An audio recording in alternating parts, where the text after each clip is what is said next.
පරිස්සමෙන් chewing ගම් එක ගිලින්න එපා. එහෙම වුණොත් ඒක අවුරුදු 7ක් යනකල් බඩේ තියෙයි. ඔබත් කුඩා කාලේදී මේ කතාව අහලා ඇති නේද? සමහරු කියන්නේ චුයින් ගම් එකක් ගිලුනොත් බඩ ඇතුලේ රබර් ගහක් වැවෙනවා කියලා.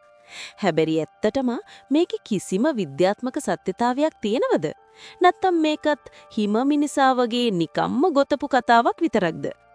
අද අපි සොයා බලමු චුයින් ගම් එකක් අත්වැරදීමකින් ගිලුනොත් ඔබේ සිරුර ඇතුලේ ඇත්තටම සිද්ධ වෙන්නේ මොකක්ද කියලා. චුයින් ගම් හැපීම කියන්නේ අද ඊයේ පටන් ගත්ත දෙයක් නෙවෙයි.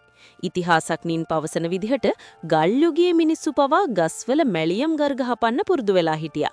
උදාහරණයක් විදිහට මයාන් සහ ඇස්ටෙක් ශිෂ්ටාචාරවල මිනිස්සු සැපෝඩිල්ලා ගසෙන් ගන්නා කිරි හපන්න පුරුදු වුණා. ඒ කාලේ ඔවුන්නේ භාවිතා කළේ මුඛයේ නැවුම් බව පවත්වා ගන්න සහ දත් පිරිසිදු කරගන්නයි. අද අපි හපන චුයින් ගම් නිපදවන්නේ 1860 කාලයේදී සොයාගත් සින්තටික් රබර් උපයෝගී කරගෙනයි. මෙන්න මේ රබර් සංයෝගය තමයි මේ හැම ප්‍රශ්නයකටම මුල වෙන්නේ. දැන් අපි බලමු මේ චුයින් ගම් එකත් ගිලුනොත් මොකද වෙන්නේ කියලා. සාමාන්‍යයෙන් අපි ආහාරයක් ගත්තම කටේ තියෙන කෙල සහ ආමාශයේ තියෙන ප්‍රබල ඇසිඩ් මගින් ඒ ආහාරය දිය කරලා දමනවා. ඒත් චුයින් ගම් එකක් නිපදවලා තියෙන සින්තටික් රබර් පදනම ජීර්ණය කරන්න ඔබේ ආමාශයේ තියෙන ඇසිඩ් වලට වත් හැකියාවක් නැහැ. එහෙනම් අර අවුරුදු 7 කතාව ඇත්තද? නැහැ. ඔබේ ශරීරය කරන්නේ ඊටමත් බුද්ධිමත් වැඩක්. Tamanට දිය කරන්න බැරි ඕනෑම දෙයක් ශරීරය කරන්නේ ජීර්ණ පද්ධතිය හරහා ඊටා ඉක්මනින් පහළට තල්ලු කරන එකයි. අහගන්න. අර අවුරුදු 7 කතාව සම්පූර්ණයෙන්ම මිත්‍යාවක්. එක චුයින් ගම් එකක් ගිලුණොත් එය ඔබේ බඩවැල් වල ඇලී පවතින්නේ නැහැ. සාමාන්‍යයෙන් දින 2ක් හෝ 3ක් ඇතුළත ඔබ ගන්නා අනිකුත් ආහාර සමග එය ඔබේ සිරුරෙන් මල පහ ලෙස පිට වෙලා යනවා.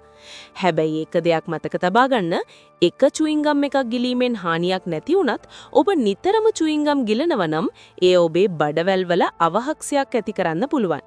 ඒ වගේ වෙලාවකදී වෛද්‍ය ප්‍රතිකාර පවා අවශ්‍ය වෙන්න පුළුවන්. ඒ නිසා රස ඉවර වුණ ගමන් මේ පිටතට කෙල ගැසීම තමයි වඩාත්ම සුදුසු දේ. ඔබ දන්නවද චුයින් ගම් හැපීම නිසා ඔබේ අවධානය සහ මතක ශක්තිය වර්ධනය වෙන බව පර්යේෂණ වලින් ඔප්පු වෙලා තියෙනවා.